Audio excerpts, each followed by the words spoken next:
I wanted to talk a little bit about what we do to navigate complex emotions of fear during elections, um, or during election season, rather.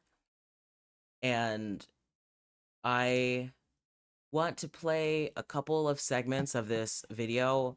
All right, so we're going to be watching a couple clips from a video from a trans person to trans people about how we respond to the election. And my opinion is I disagree on how this person thinks that we should respond to the election. That's my opinion. Um, and that's kind of it. Yeah, that's how what I feel about that. Any other thoughts? No, that's the only thought that I have about that. Not like I said, we're not going to watch the whole thing. We're just going to skim through a couple parts, and I just want to share some of my opinions, look through some of these comments, and see how the what the energy is like. And I know that this is a small video; not a lot of people have watched it, but I know that this energy is felt by a lot of people, and I've heard lots of whispers about people talking about stuff like this on different platforms that I've been on. I've heard stuff like this, so I felt like this captured some of the energy, so I wanted to kind of share about it from this space. Let's get the speed going. Community is Where it's really scary and I'm terrified. My current plan is I have a Okay, so hold on. We're talking about really scary and terrified. That's what I mode want to here, talk about. and it's really scary and I'm terrified. We're going to do all of that stuff. We're all in survival mode here, and Okay. it's really scary and I'm terrified. My current plan is Dude, being in survival mode, I understand that feeling. I've talked about several times about how the 4 years that Trump was in office, or maybe like the last three, because some other reasons, but um a palpable difference, a palpable felt difference in kind of maybe even just my general stress when Trump was in office versus when Biden was in office. I think that there's a lot of reasons for that. Like Biden, I think is just, less, a little more boring, you know. Oopsie. There it is. My bad. I forgot to share the video. I did this last time. Not doing it again. Not doing it again. Okay, so like I said, this is a video by trans people for trans people. She's talking about how she's in survival mode. Her name is Amanda, but she's in survival mode about the election, feeling a lot of fear. Now, what are we doing with this fear, right? What is her advice, or what is her path at least? I have an online friend that I've never met in real life in Toronto that offered me a place to stay, and I'm just going to go there and hope for the best. I don't have any money. I don't know anybody in Toronto. I've never been to Toronto. I don't know much at all about the Canadian system of government or anything like that, or immigration. I don't know how I'm going to get a job. I don't know how I'm going to be legally allowed to stay. I'm just going. I want to say, I think if you're transgender in the United States, if you're not considering leaving, I think you're making a big mistake. I think staying. Okay. Okay. So I have opinions on that. Girl, like I understand that feeling and desire of wanting to leave America.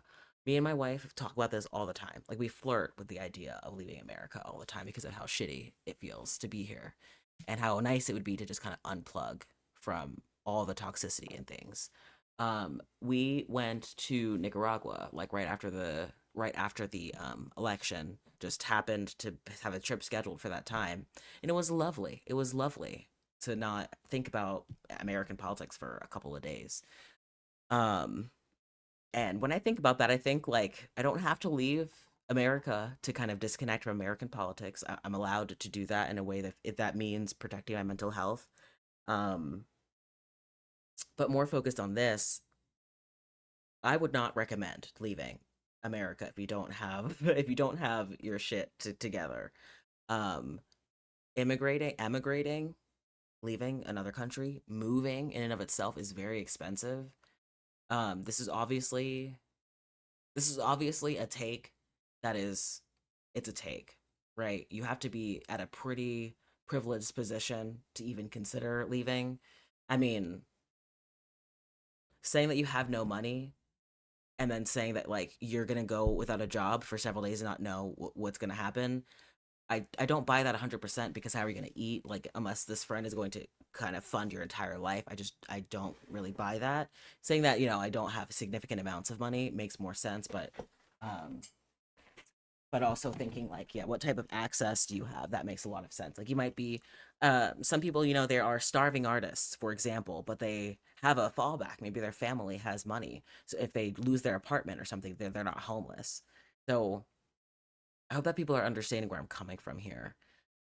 This take is just not accessible to a significant portion of people, and to the significant portion of people who will be the most affected by the negative outcomes or whatever of Donald Trump's administration.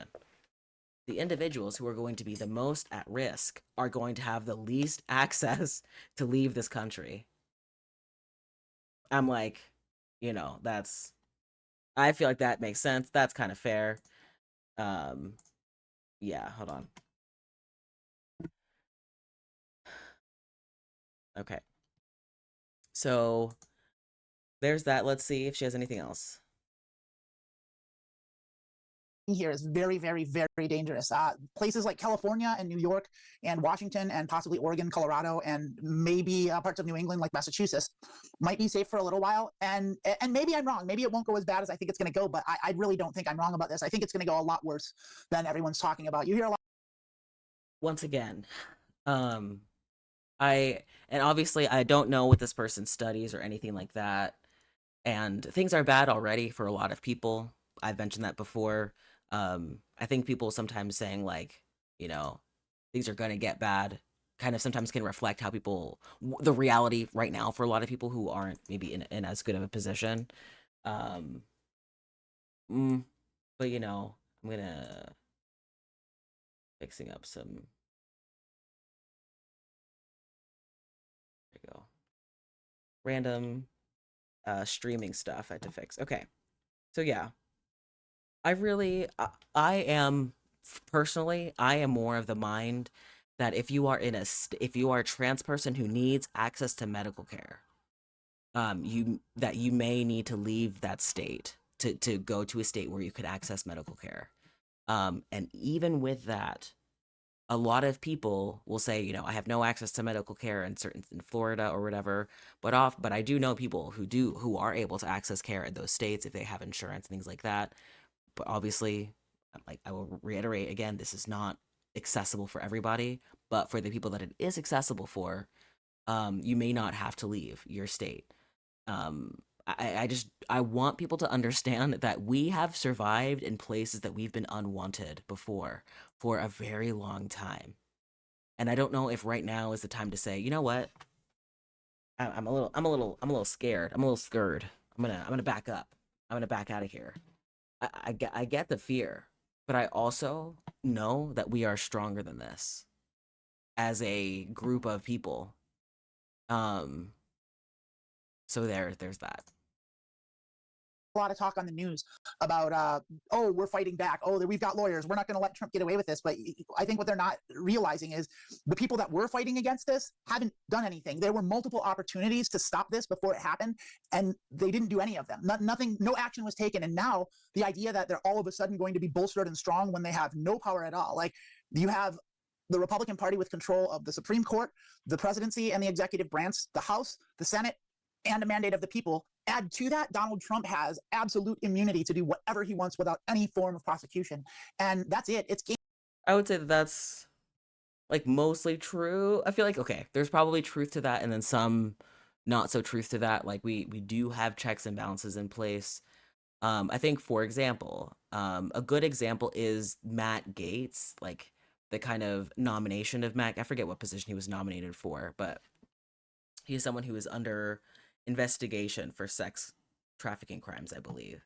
And Trump, nominated him, but it does not seem like he's going to get enough votes to pass. Um, so as far as right now, I don't think that Trump has magical powers to just say, "Well, fuck that. You don't have the votes. I'm gonna put him in there anyway." So this idea that Trump has unbridled power, I think, is very fear-mongery for people. Yes, he has a lot of power. Yes, this is a shitty situation. Yes, this can be very dangerous for a lot of people. But to say that Trump has unbridled, unrestricted power seems a little far. He has a lot of power. Yeah. It's scary. Yeah. But what this person is saying, I don't think is 100% accurate. Game over here. Like, I think the idea of peaceful resistance without any form of prosecution, and that's it. It's game over here. Like, I think the idea of peaceful resistance is, I always thought it was preposterous. It's even more preposterous now. It's like, that's not going to happen. No amount of lawyers are going to stop the steamroll that Christofascism is going to be. I'm hopeful. I'm hopeful that there are ways, that people can utilize peaceful means to not have to, obviously, like, I don't know, harm people significantly to stop Christofascism from taking hold in America. I think that there is a significant risk, not gonna lie, for Christofascism specifically. Um, there's much less of, I think, of a need for just fascism on its own. I feel like it's most powerful when it's bolstered by that religious fervor, at least in my opinion. Um, but I still think that it's too early to give up. That's where I'm at. If you're trans, if you're gay, if you're out, you're in real trouble. If you're in the closet, you can maybe stay in the closet and try and live in the closet here. It's still gonna suck. It's still gonna be hard. But if you're out, and especially if you're trans, like I really don't see how staying is gonna work out. I know it's scary and hard.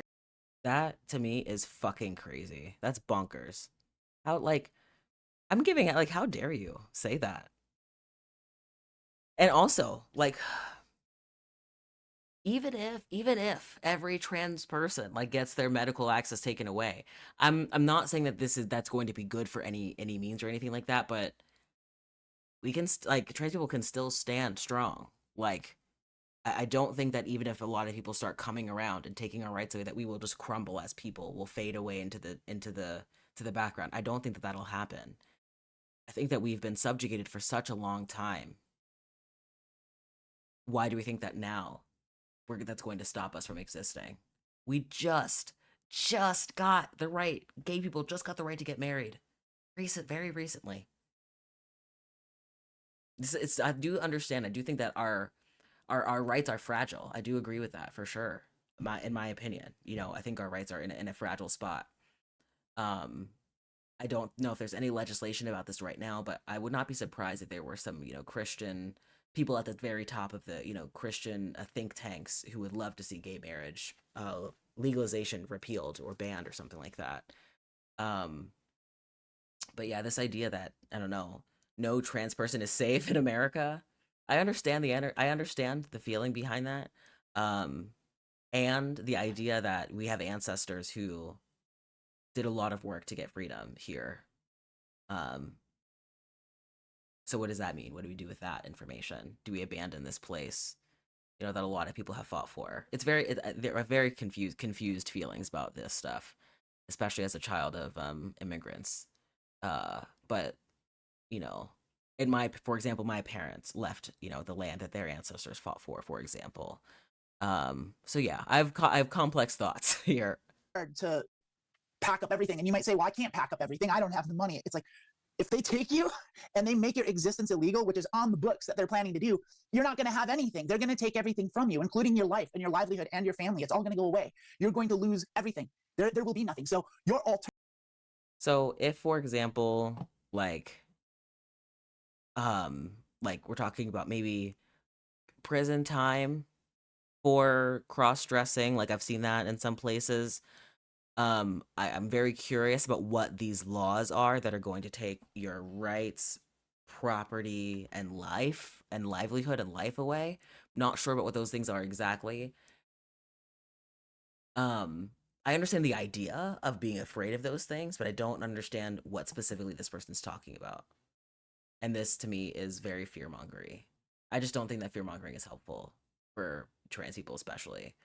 We know that trans people oftentimes have, like, mental health issues, and I think that contributing to increased anxiety isn't very helpful. alternative, like to say that I don't have the money, you're right, you might not, it doesn't matter. Like when people were fleeing Nazi Germany in the 1930s, there were people that walked across the Swiss Alps to get to Switzerland. And that might Okay. Okay. So this is very, very interesting. So we are not at risk of being put on a train to be bused to a death camp. Last time I checked.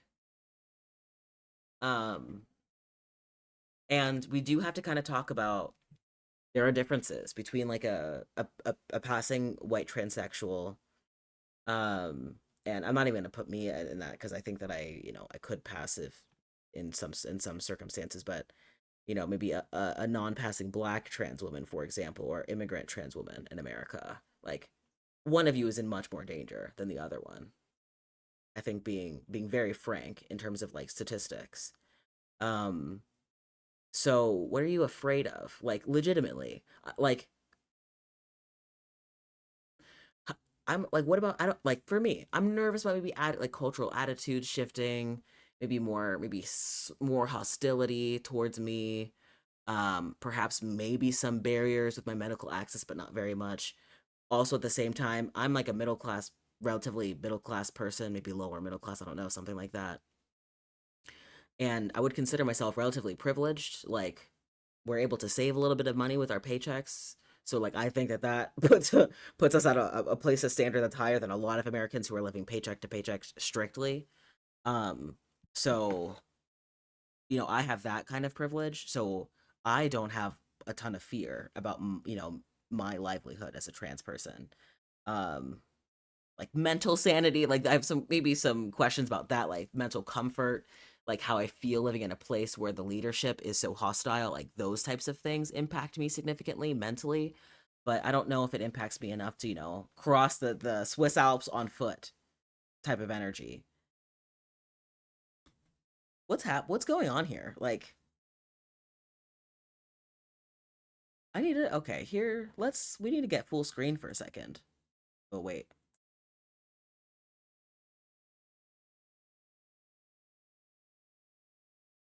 I'm wondering right now in this moment, part of this, I know this is not the same thing 100%, but I do get some, how you say,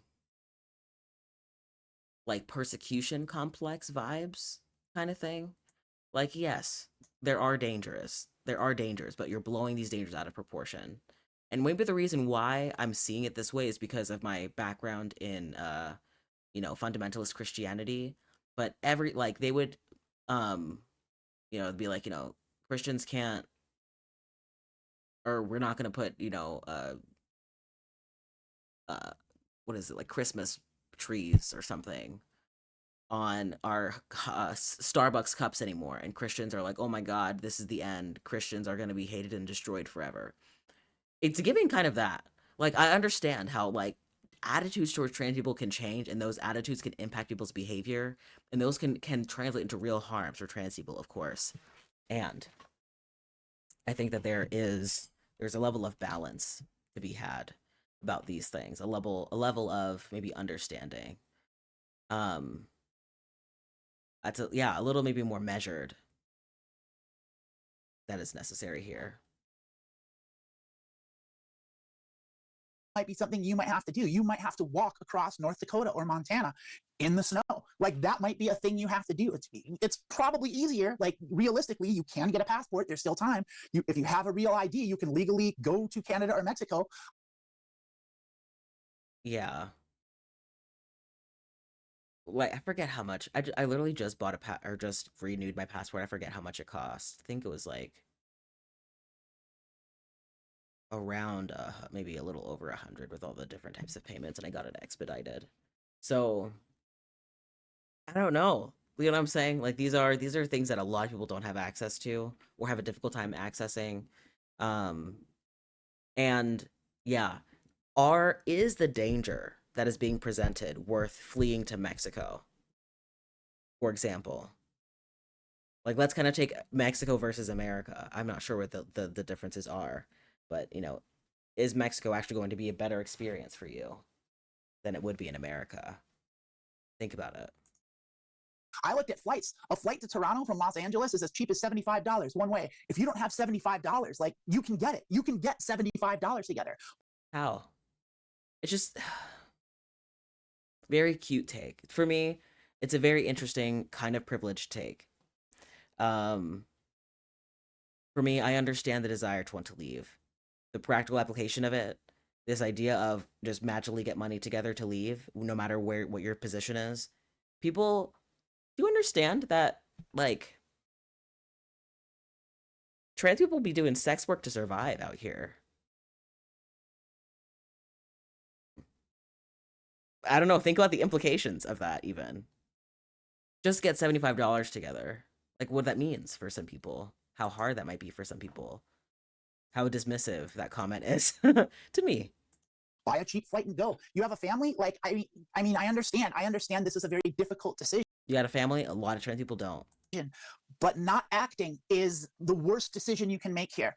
If you're going to stay, you have to be ready for violence on a level that this land has not seen since the Civil War. And it very well may be another civil. Good God. I think that's fucking bonkers.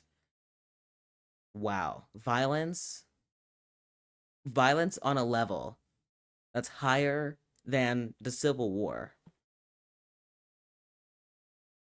Yeah, we're to me we're getting to persecution complex here. Yes, there are scary things that might happen. And if we're talking about maybe like verbal violence or rhetorical violence, maybe I can agree with you there. But I don't know what the rhetorical violence was like during the Civil War, particularly. Um, but I hope that people are understanding where I'm coming from here. That like these types of takes are, I don't know. I'm not sure who they're actually helping. What does this actually do for anyone? Let me just kind of go quickly through the rest of this. Civil War. That's if there's any resistance to the violent, oppressive Republican Party that is, and the Christo-fascism movement that is in charge and literally wants to kill us. So I don't know. So, and I think saying that over and over again is just not helpful either. Um, like when Michael Knowles went to the top of the thing and said we want to eradicate transgenderism from public life entirely, I I I think that he meant it and that like he would love to see trans people be much like less like not seen in the public and stuff. Maybe in the same way that like disabled people were very like hidden from the public a while ago. So like you can exist, but just don't put that shit around and we're not going to help you with anything. That's maybe more the vibe that I got. And but to say that people are actually going to harm you or like come after you for being trans today in America is a little crazy. Is a little difficult. Like, but if we're talking about, we're talking about black trans women like who have been attacked and things like that, like that's not what I'm talking about here. That those individuals are at high risk. I'm not at high risk, and I'm a black trans person. I should be very afraid, and I'm nervous, and like I'm nervous for the things that I'm nervous about. I'm nervous for public like people's access. I'm nervous for like more rhetorical change, maybe more hostility, maybe social discomfort, but I'm not afraid of being like punched in the throat. And I don't think that I'm being blind. I don't think that I'm being like blasé to the harms. I think that I'm being measured, and I understand the actual risks are very low for the majority of American trans people. Be fucking for real, really. Um, and as I say this, at the same time, I understand. Create space for your fear. If you have heavy feelings of fear, it's important to address those things. You may not be able to leave. You might not be able to address your fear this way. You might have to say, I'm terrified and I can't do anything about it. I can't leave. I just have to be here and be terrified. So, what do you do then? I think that's where we can kind of turn inward, even turn outward, talk to people, connect with people on a deeper level, support each other, create more support systems like this. That is something that we can do. I do have personally a support group that I have created for Black trans people. It's been going on for about a year and a half at this point. And that is my way. That is my way of acting, of my way of creating community for other trans people. Not saying trans people, everything's going to be very violent and terrifying, and if you don't leave America, you're probably going to get killed. Bonkers. Bonkers. Um, I'm not saying to not be, what is that like? Be real with yourself, but I think some of this is excessive. Um, let's move forward. No, I don't have a solution. I'm not going to sugarcoat this, and I'm not going to say it's okay, because it is not. All those guys on TV and on the news talking about, oh, we're going to fight against this, we're going to do about this. And also, I hope that you have seen that I have not also said that it's okay. I have not once said that it's okay because I don't think things are okay right now. But I also don't think that we're in danger necessarily, and that if you live in Oklahoma, you have to flee the country. Like, I really don't think that. Like, may you have to be, I think, becoming very cautious. I think making sure to have important discussions with your medical providers. Yes, very important things to do. Absolutely act right now. But leaving the country is to me, is a very pretty extreme and inaccessible and impractical thing to say to trans people today. So many people can't get, like you said, it just takes $75. Some people can't get $75 together. They don't know what they're talking about, and they're not in the primary focus of their targets. Transgender people are. We are the first targets of this regime, and we're the ones. Please stop. You are not. We are not. Please stop. Um, it's not trans people. It's women. Like it's already women.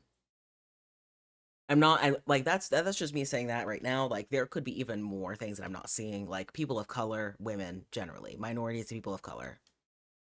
We know are more targeted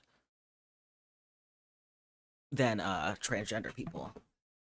Um, like I don't want to sit here and only play the oppression Olympics. I do think that there are important parts where we notice the intersections, right?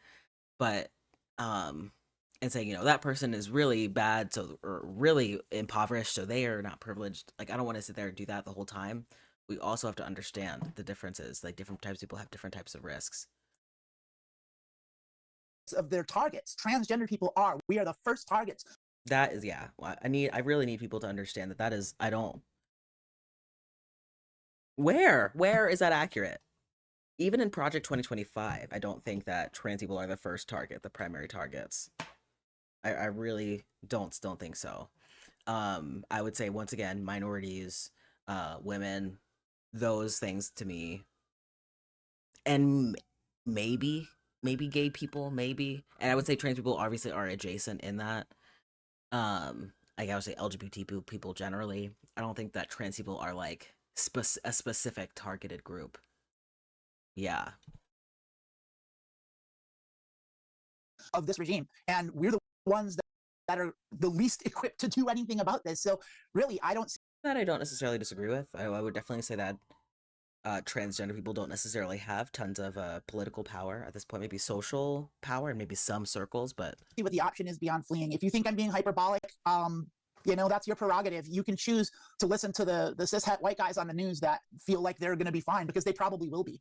But I don't think anyone's going to really do well in this country going forward. It's already shitty, and it's about to get worse. so, and like I said, I'm of two minds of this, and I agree with some. I agree with her on some points. It's already not good for a lot of people, and I said this earlier. Kind of this idea that it's going to become very bad, that you're not going to be able to take it. Like it's been very bad for people for a very long time, and America is a place that's better in a lot of areas and other places, which makes it kind of confusing. Some people, yeah, I'm sure people, if you listen to expats, like have conversations with expats, some of them will say, "Hey, this was the best decision that I've ever made." And then some people say, "You know what? It's just as racist here. It's just as whatever here as it was in America. So there's not really much of a difference." Um, yeah. Maybe, for example, you move to Canada and you get better care as a transgender person, but like people have very negative opinions of you as an American immigrant.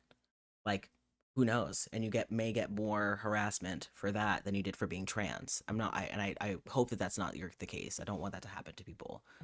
But I'm trying to say that I don't know, this idea that you can kind of protect yourself or save yourself by leaving America. If Christofascism is as powerful of a regime as I understand it to be, then I think that you might be in danger everywhere you go. Obviously, some places that have kind of maybe decentralized Christianity and their politics, you'd be safer. Um, but yeah, All the bad things are about to be amplified, like grotesquely. Most of the good things are going to go away, and a whole host of brand new, really, really bad things are going to come in and be in play. So if and let's see. I guess let's see what happens. Um, I know there's a lot in the Project 2025 mandate, but will a lot of things also have to happen for that to occur. That's important to think about as well. have better systems, that have better government, better cultures, more economic opportunity for everyone, not just trans people, but especially trans people. And there are so many places that are less hostile. There's top 20 lists, like just going over, like there's places in South America. Mexico's better. Like just go to Mexico. Your money will go farther. Whatever. If you're poor, just, you know, your money will go farther in Mexico a little bit. Like, I mean, there's so many options. The thing that's for sure here is it's going to get way worse. Maybe it'll be bad somewhere else too, but at least there's a chance that it'll be better. I just don't see that here.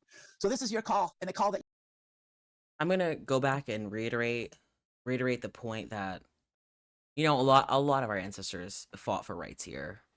And I think people have to remain to stay and fight for rights. If everyone leaves, then yeah, of course it's going to go to shit because no one will be here who'll advocate for the little guy, for example.